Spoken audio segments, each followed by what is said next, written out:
All right, so let's be honest, you might not be here for the cricket today, but it is a cricket channel.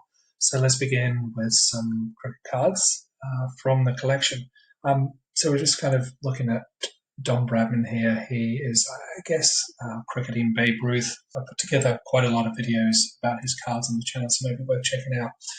But this collection is, or it used to be, one of the most incredible collections in the world of tobacco cards. But following the passing of Edward Wharton-Tiger, it's been in storage since 1995 and consists of more than 45,000 sets. The card that we're looking at here is another one of Bradman's rare rookie cards. So this is a big card for cricket collectors.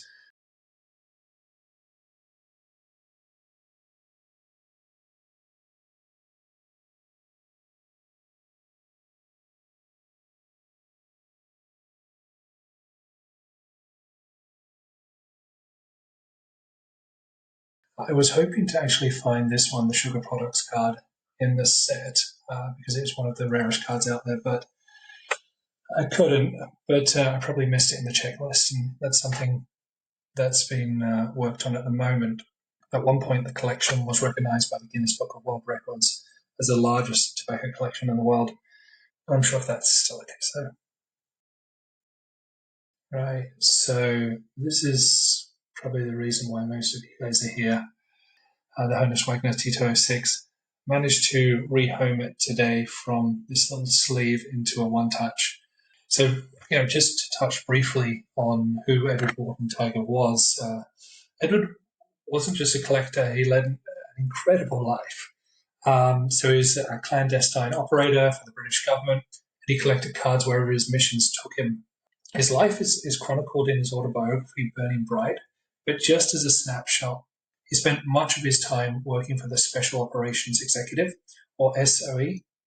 If that sounds familiar, it's because Ian Fleming's James Bond took inspiration from some of these missions. So, generally, MI6 does more of like the spy, and the actual operations are carried out by agencies like SOE. I guess maybe more recently in popular culture, SOE was the focus of, I think, Henry Cavell's movie, The Ministry of Ungentlemanly Warfare. As a quickie side note, he is recognized among the first to travel on a Concorde more than 100 times. So when it comes to the future of the collection, it's recently been moved to the British Museum. The goal at the moment is really just to digitalize the entire archive so it can easily be searched and viewed. Over the coming months, I'm going to try and share more videos like this, but they will not just consist of baseball, there'll be all the other sports in there, of course, with a sprinkling on the top of cricket. Just one kind of final note about the size of the collection. What I'm taking you through now is, I guess, a good representation of what the contents of a single box looks like. And there's 175 of these boxes. And then there's also, I think there might be 300 or so. Definitely more than 200 binders as well.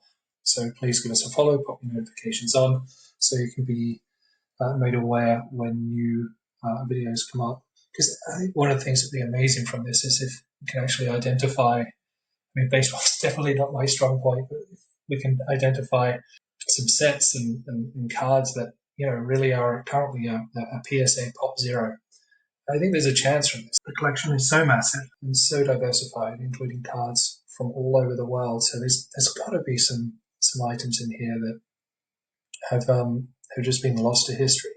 You know what? I'm just going to continue to plow through the sets, and I'll leave you to watch it in peace. Cheers.